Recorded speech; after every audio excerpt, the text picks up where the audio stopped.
11 horas. A partir de agora, você ouve na Universitária FM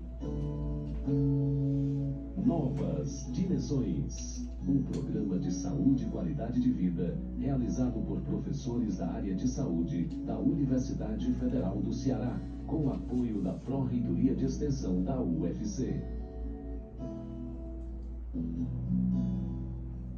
Bom dia para todos os ouvintes da Rádio Universitária FM. Estamos no ar com o programa Novas Dimensões e hoje eu sou sua anfitriã, Simone Lira, fisioterapeuta, professora do Departamento de Fisioterapia da Faculdade de Medicina da Universidade Federal do Ceará. O Novas Dimensões é um programa de saúde e qualidade de vida que vai ao ar todos os sábados, sempre de 11 às 12 horas, com operação de áudio de Antônio Carlos Lima e apoio de produção de Thaís Aragão e Guilherme Azevedo. Esse programa é uma realização de professores da área de saúde da Universidade Federal do Ceará, com apoio da Pró-Reitoria de Extensão da UFC. Participam desse projeto professores da medicina, odontologia, enfermagem e fisioterapia, bem como alunos da Liga Acadêmica de Geriatria e Gerontologia e do programa de extensão Novas Dimensões. No programa de hoje, vamos tratar de um tema muito relevante para as mulheres, que é a saúde e a dignidade menstrual. Sentir dor não é normal.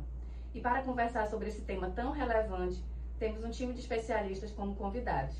Hoje estamos aqui com o professor, médico ginecologista e obstetra, Dr. Leonardo Bezerra, as fisioterapeutas especialistas em saúde da mulher, professora Maile Andrade e Ana Caroline Moura, e a Iandra, nossa aluna do 8º semestre do curso de fisioterapia.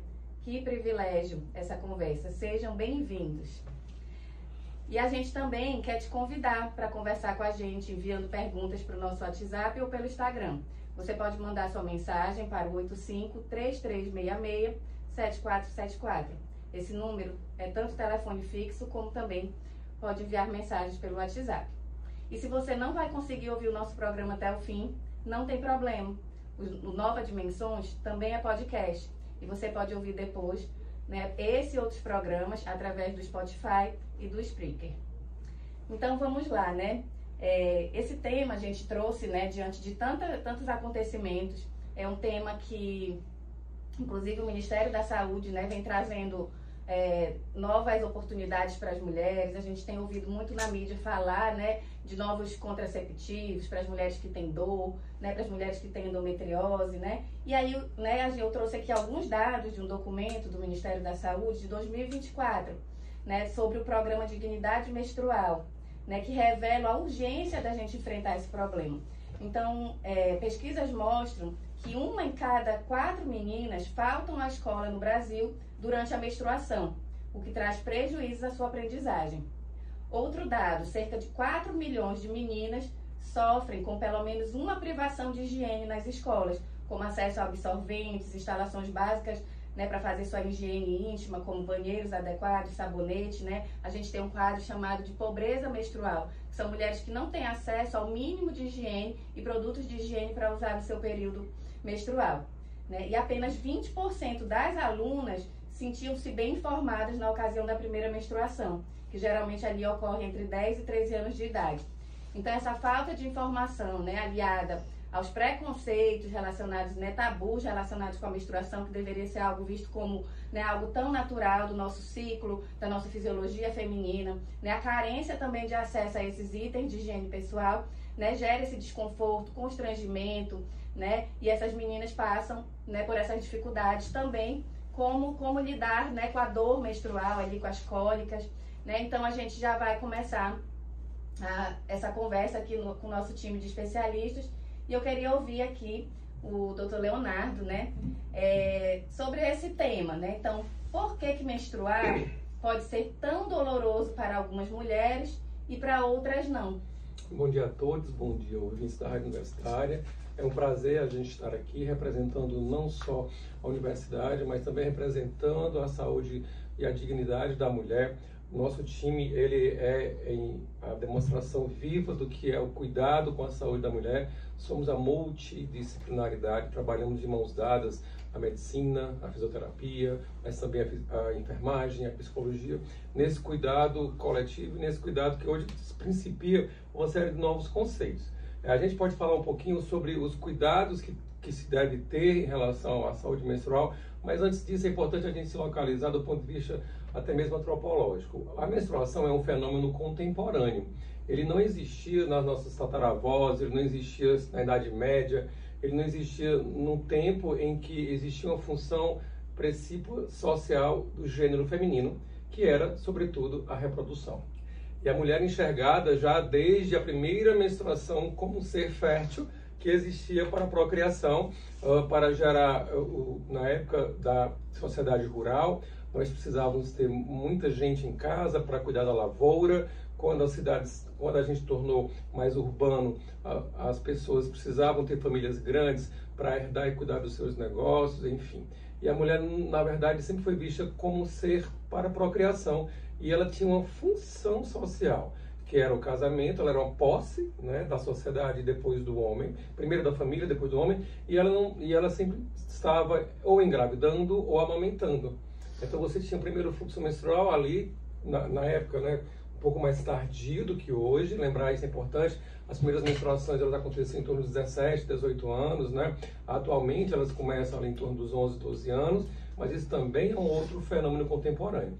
Então começava-se tarde e tinha-se talvez uma ou duas menstruações, logo em seguida uma gravidez após a outra, e no intervalo entre as gravidezes o período da amamentação. E daí a menstruação ela não existia. Daí não existia a dor, daí não existia todo esse processo de incapacitação. E aí um conceito atual que entra em voga é a ideia de que, na verdade, a dor menstrual é o apanágio da mulher contemporânea, moderna, que ganhou uma oportunidade de ter uma expressão não necessariamente ligada à família. A mulher que trabalha, a mulher que quer postergar ou que quer adiar definitivamente a gravidez, não é vista como um ser puramente reprodutivo, mas um ser, sim, que tem vez, voz e atuação no mercado de trabalho, na sociedade. Nós temos os fisioterapeutas, professoras, médicas, presidentas da República, enfim.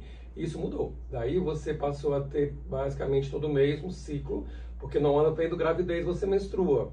A menstruação é por si só um fenômeno inflamatório, e nós descobrimos isso sobretudo após a revolução do uso dos contraceptivos, né? A revolução sexual, quando a mulher passou a controlar o seu desejo de gravidez e consequentemente passou a menstruar mais. E daí vem outra crueldade, Simone e meninas, é como se a dor menstrual fosse um castigo. Como se ela fosse um castigo pela independência, autonomia e pelo dizer não à imposição da sociedade. Mas até isso a gente tem que combater. Eu acho muito careta quando as pessoas falam que a dor menstrual é um preço que a mulher moderna paga pela sua autonomia. A gente ouve muito isso, né? A doença da mulher moderna, e a gente tem que ter muito cuidado com isso. Então, na verdade, a menstruação é um fenômeno atual e é visto, sim, do ponto de vista científico, como um fenômeno inflamatório. E aí trabalhou-se a ideia de que menstruação é normal, de que é um castigo necessário, de que é uma dor saudável para a expressão da feminilidade. Eu acho que é em cima disso que a gente tem que trabalhar e quebrar esses conceitos errôneos, esses paradigmas. Com certeza, né? Muito bom te ouvir, doutor Leonardo, né? A pessoa que conhece, né? Que tem esse olhar de respeito, né? Pela história feminina, né? Pelas mulheres aí, que hoje a gente realmente, assim, tem outros papéis na sociedade, né? Mas o que acontece, né, é que essa cólica menstrual, né, que a gente, né, chama cientificamente de dismenorreia primária, né, essa dor que a mulher não tem uma causa de base, né, ela tem apenas aquela dor, aquela cólica ali no ciclo menstrual. Para algumas mulheres, ela consegue lidar, né, com métodos que a gente chama não farmacológicos, né, com uma compressa morna, um banho quente, ou ela, né, faz exercícios, isso é controlado, mas para algumas, né, essa menstruação ela passa a ser um processo de adoecimento. Ela precisa faltar à escola, ela precisa faltar ao trabalho, ela precisa tomar uma série de medicamentos, ela fica muitas vezes acamada, né? Então, quando que a gente precisa, essa mulher ou essa menina, né, precisa ficar atenta e, né, quais são essas condições de saúde associadas que podem fazer com que essa menstruação se torne, sim, um problema, que essa dor, né, cause incapacidades para essa mulher. Ainda para mim? Ainda para o doutor Leonardo. Tá, na verdade, ter dor não é normal. Absolutamente nenhum quadro de dor é normal, é na defesa do organismo. Resta saber se essa dor ela te incapacita, se essa dor ela tira você do seu cotidiano, se ela limita você a atividades sociais, familiares, pessoais. No caso da dor menstrual, ela é um fenômeno cíclico que sim ocorre com frequência, até 90% das mulheres vai ter algum padrão de dor leve ou moderada durante o período do fluxo menstrual. Essa dor começa quando começa o fluxo, aumenta com o aumento do fluxo e reduz quando o fluxo some. Ela nem aparece antes e nem aparece depois. É uma dor autolimitada, ou seja, ela sai espontaneamente e na grande maioria das vezes é aquela dor que se resolve espontaneamente, sem você precisar de nenhuma medicação. Eu faço uma tentativa de empatia com os meus alunos homens, comparando para eles entenderem. Sabe aquela dor de barriga que você acorda de manhã e dá aquela dorzinha, mas você consegue levantar, consegue ir ao banheiro, consegue ir para a faculdade, consegue trabalhar. É uma dor que você não precisa de remédio e que você lida com ela de maneira satisfatória. A partir do momento em que você precisa de medicação, em que você tem a limitação de trabalhar, ou seja, não consegue trabalhar, você sente uma dor que te incapacita e tira a tua concentração, essa dor não é normal. E é essa dor que escreve a biografia de muitas mulheres, não é que tira as mulheres da escola. Na França, por exemplo, hoje, um dos critérios de gravidade da endometriose na adolescente é o absenteísmo escolar. Eles medem por quantidade de falta das escolas. Então, toda dor que te incapacita, toda e qualquer dor que faz com que você mude o seu prumo do seu dia, da sua semana, do seu trabalho, essa dor não é normal. E não é porque sua mãe teve, a sua tia teve, não é porque seus irmãos tiveram, suas irmãs tiveram, que a dor é considerada normal. Ou seja, o sofrimento do outro, na verdade, ele tem que sensibilizar a gente para a necessidade de cuidar e não de desqualificar. E olha, Simone, o maior desafio que a gente tem hoje é a desqualificação da dor. Todo mundo acha que é normal e vem outras expressões mais chulas, não é? Como bobagem, como frescura, não é? Como sensação de vitimização. E isso é uma outra agressão muito grande. A gente tem que ser solidário. Eu falo muito hoje para os maridos, para os irmãos, para os meninos, para eles perceberem e trabalharem a ideia de que a dor não é normal. E a gente também precisa, infelizmente, trabalhar, por incrível que pareça, com os profissionais de saúde. Com certeza. O doutor Leonardo já começou, né, a falar um pouco assim, do impacto que essa dor, né, traz aí na vida das mulheres. E aí, né, eu sei que esse é o nosso foco ali na fisioterapia, né? A gente tem esse olhar para as atividades, para a participação. Então, eu queria ouvir um pouquinho aqui a professora Maile, né, entender um pouco melhor, né, ela que vem fazendo várias pesquisas aqui no nosso mestrado em fisioterapia e funcionalidade, né, orientando já uma série de alunos com esse tema da dor pélvica crônica. Então, eu queria entender um pouco melhor de que forma, né, que essa dor impacta na vida das mulheres. Bom dia a todos. Então, como o doutor Leonardo falou, a gente tem, desde a menstruação, né, as meninas já faltam às escolas. E aí tem algumas mulheres, professora Simone, que também passam a ter essa dor, não apenas no período menstrual, né? Então, torna uma dor que a gente chama de acíclica. Ela vai ocorrer não só apenas naquele ciclo menstrual, mas ao longo do tempo, torna frequente, recorrente, persistente, e aí esse sofrimento vai aumentando. E quando essa dor ela tem um mínimo de 6 meses, ela é considerada uma dor crônica, né? A gente tem a dor pélvica crônica, que tem várias causas, né? O doutor Leonardo já falou algumas, já citamos aqui, tem a endometriose e outras condições. E aí, essas mulheres passam a ter limitações em suas atividades. Então, elas têm alterações não apenas nas estruturas, nas funções do seu corpo, mas também nas suas atividades e na sua participação, que seria exatamente o que a gente vem conversando. Faltar à escola, faltar trabalho, deixar de fazer uma atividade de lazer, deixar de praticar atividade física, que é tão importante, né? E importante também no controle dessa dor. Então, elas passam a entrar nesse ciclo, né, de medo do movimento, medo do exercício, e passam a entrar realmente nesse ciclo de medo, tensão e mais dor, né? Então, a funcionalidade que a gente vem trabalhando no mestrado e nas pesquisas envolve esse conhecimento dessa interação das estruturas e funções do corpo, da atividade e da participação social, mas também influenciada por fatores contextuais, pessoais e ambientais, né? Que aí envolve todo o contexto dessa mulher, que a gente sabe que tem alguns fatores que vão nos ajudar, né, no controle dessa dor, como acesso ao serviço de saúde, acesso ao reconhecimento precoce, né, da causa dessa dor, aos serviços da fisioterapia, da psicologia, da nutrição, da medicina, que vão poder ajudar essa mulher a sair desse ciclo, né, e deixar de perder suas atividades, deixar de ter a sua participação social normal. E aí é importante, né, esse olhar, para a gente olhar essa mulher dentro desse contexto, né, dentro desse biopsicossocial que a gente fala.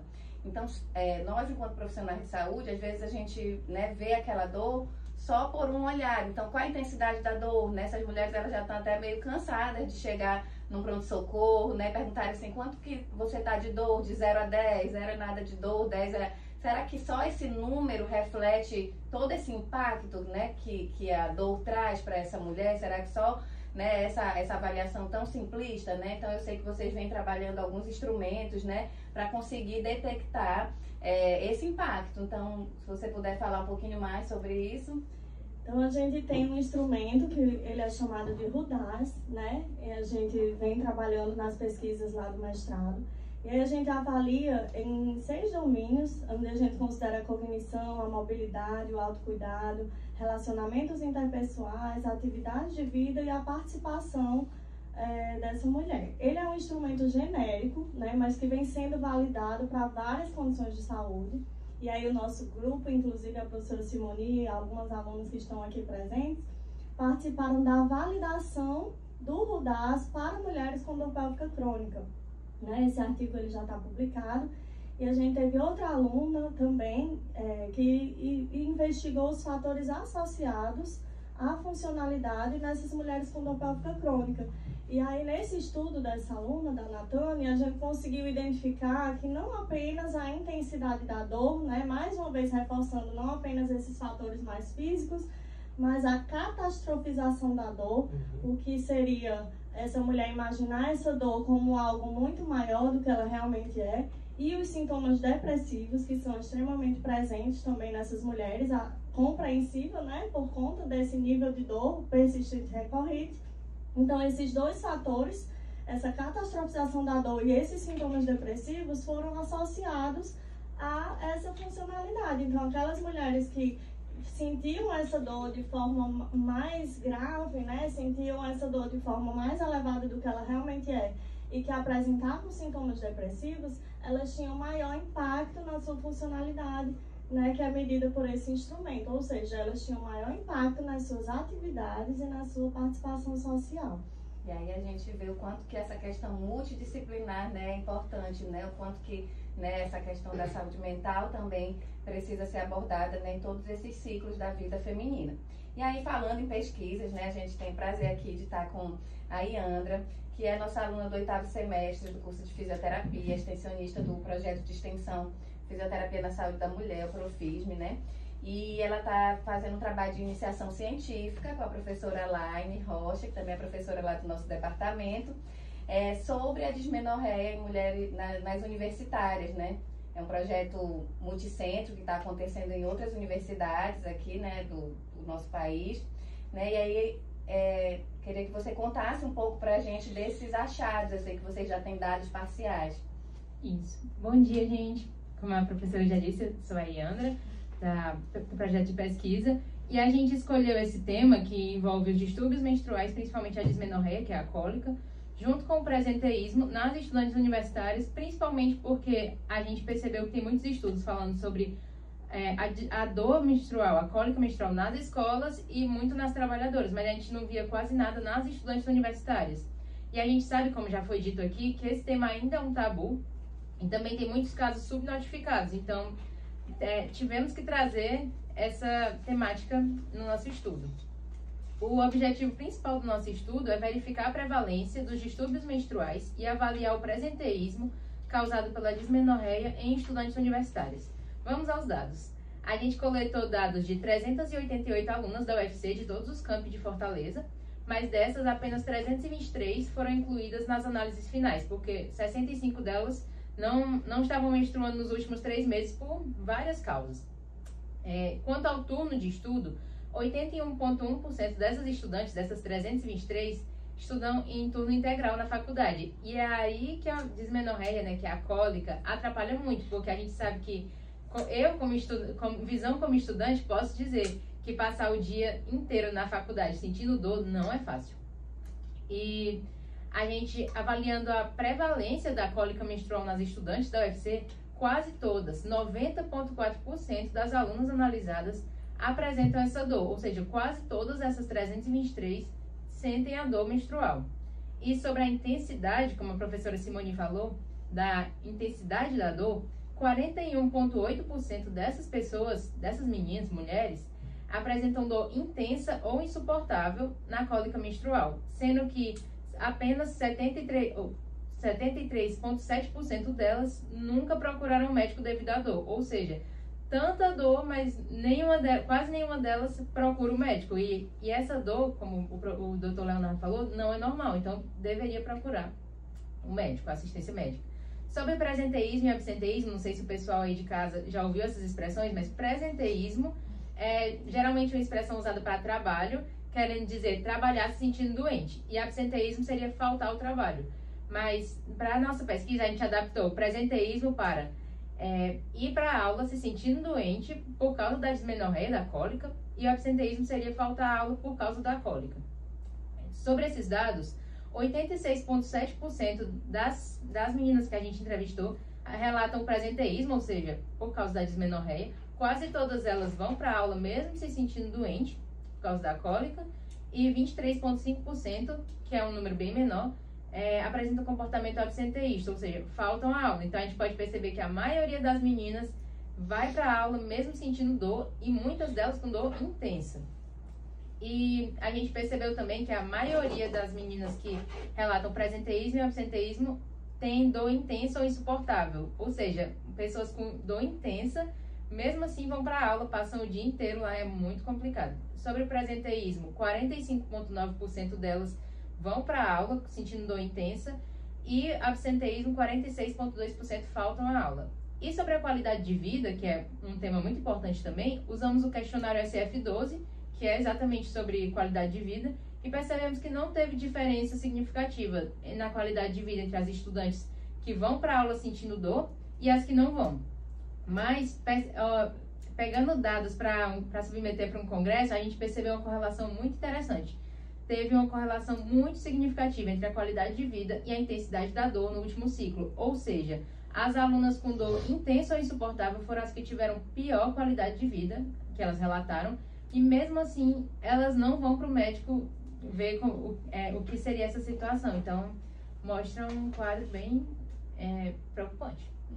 Muito impactante, né, esses resultados. Eu também estou conhecendo eles agora, né, mas vai bem ao encontro do que o Dr. Leonardo já tinha falado, né, algo que está tão próximo da gente, né, a gente que é professor universitário, que lida, né, com essas mulheres e com essas meninas, e às vezes a gente nem toma esse conhecimento, né, a gente aí que é professor da área da saúde, né, essa pesquisa não foi só para estudantes da área da saúde, mas de outros cursos também, né, da UFC e de outras universidades. Então, assim, o quanto que são impactantes esses dados, né, o quanto que essa dor é aquilo que a gente vem conversando aqui, é normalizada, né, ela, né, vai sendo negligenciada aí ao longo de tantos anos, né, e aí queria mais uma vez aqui convidar o Dr. Leonardo para falar um pouco disso, né, dos desafios desse diagnóstico e do acesso ao sistema de saúde, seja ele privado, né, o nosso SUS, em relação a essa busca, quais são os caminhos e quais são os desafios que essas meninas e mulheres, né,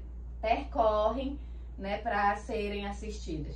É muito bom ver a nossa aluna falando, ela fala muito bem, e ela fala com conhecimento de causa. A gente percebe que a empatia que ela tem com todo o processo tem a ver também com o sofrimento dela, mas não é preciso que a gente tenha a dor para se tornar empático a ela, né? A gente tem que entender que essa dor tem um contexto de gravidade social e de expansão para todas as famílias, né? Todo mundo vai ter alguém em casa.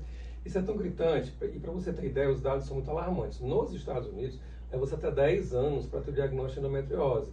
Em geral, as mulheres, quando têm o diagnóstico, já passaram por até 6 a 7 profissionais médicos, não é? Ou de área de saúde, sem o diagnóstico certo. Nós recebemos pacientes que ficam rondando com queixas como fibromialgia, síndrome do colo irritável, depressão sem causa aparente, e muitas delas acabam chegando no diagnóstico de endometriose depois de muitos anos. Hoje, para você ter ideia, na maternidade escola, a gente tem também, junto com a Universidade Federal do Ceará, no nosso mestrado, uma série de avaliações de qualidade de vida, avaliações de comportamento psicológico. A gente tem uma linha de pesquisa grande que está avaliando depressão, e para você ter ideia, 90% das mulheres que chegam para a gente no nível terciário para operar, elas preenchem os critérios de depressão. A gente usa questionários padronizados, e claro que esse estudo tem um viés, porque ele está sendo feito com mulheres que já têm o diagnóstico, que estão na porta da cirurgia. Mas olha que assustador, né? 90% das mulheres têm critérios de depressão, então isso é objetivamente demonstrável. O que está acontecendo? A gente tem um sistema de saúde que está muito centrado ainda na imagem do hospital. E a endometriose, a dor pélvica crônica, infelizmente, ela está sendo vista como uma enfermidade de altíssima complexidade.